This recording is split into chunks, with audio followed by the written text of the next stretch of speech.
Bonjour. Beaucoup de sujets au menu des journaux parus ce mercredi 28 mars 2018. Réumi Quotidien évoque à sa une la féminisation du trafic de drogue et nous apprend qu'une dame a été arrêtée avec 12 pierres de cocaïne. Et Gana Silla risque de passer 3 longues années en prison. C'est en tout cas la sentence requise contre elle par le maître des poursuites si on en croit Réumi Quotidien. Pendant ce temps, une autre dame est dans les liens de la détention accusée de terrorisme présumé selon Libération qui livre la saga glaçante de Aïda Sagna. Elle a été condamnée à 2 ans de prison en Libye pour son implication dans un attentat puis expulsée à sa sortie de prison. Révèle Libération qui note que c'est parce qu'elle devait faire exploser sa ceinture. Abou Hatem, le financier présumé de Maktar Diokhane, avait fait une vidéo pour annoncer sa mort dans le djihad. Cette dame a rallié les bastions de l'État islamique en même temps qu'une autre sénégalaise. Nous apprend Libération qui informe aussi qu'elle s'est radicalisée à cause de son deuxième mari El Ndiaye qui a rejoint l'État islamique avec son fils. Quant à ceux qui ont vêtu les enfants au Sénégal, qu'ils se le tiennent pour dit, ils seront sanctionnés sévèrement. Ce sont du moins les menaces que le ministre de l'Intérieur a dirigées à leur endroit. Ces gens, s'ils sont pris,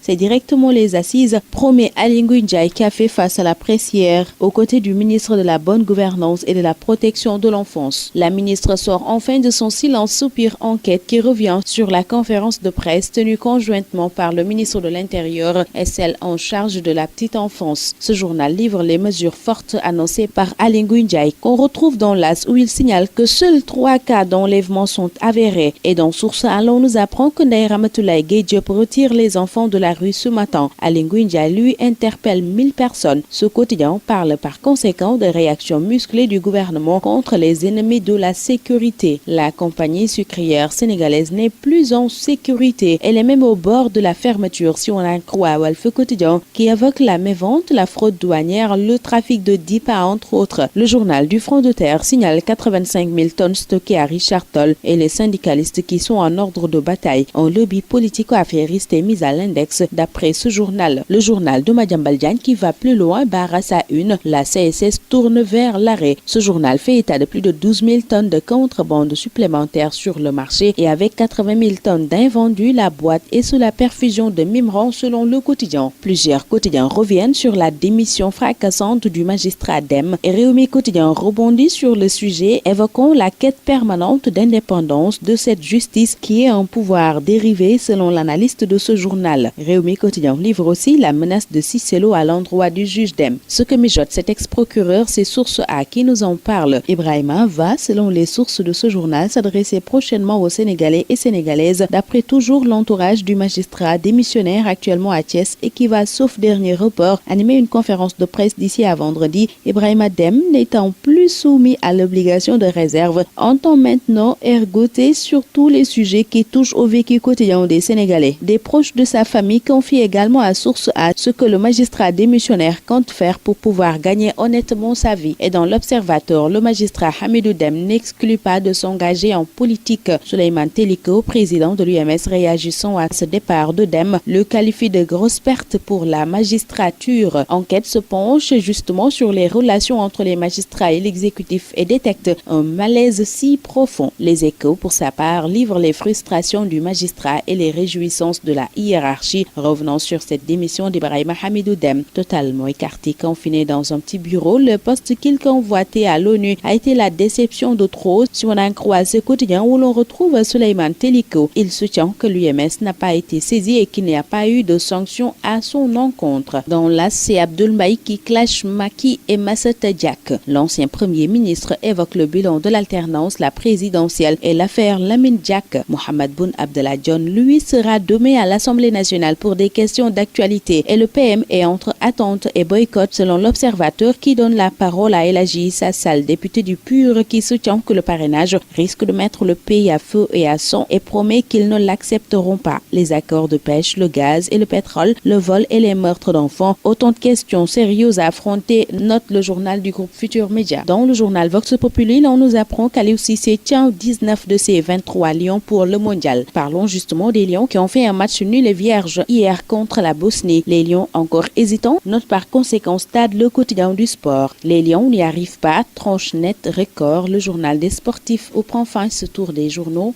Très bonne lecture, excellente journée à tous.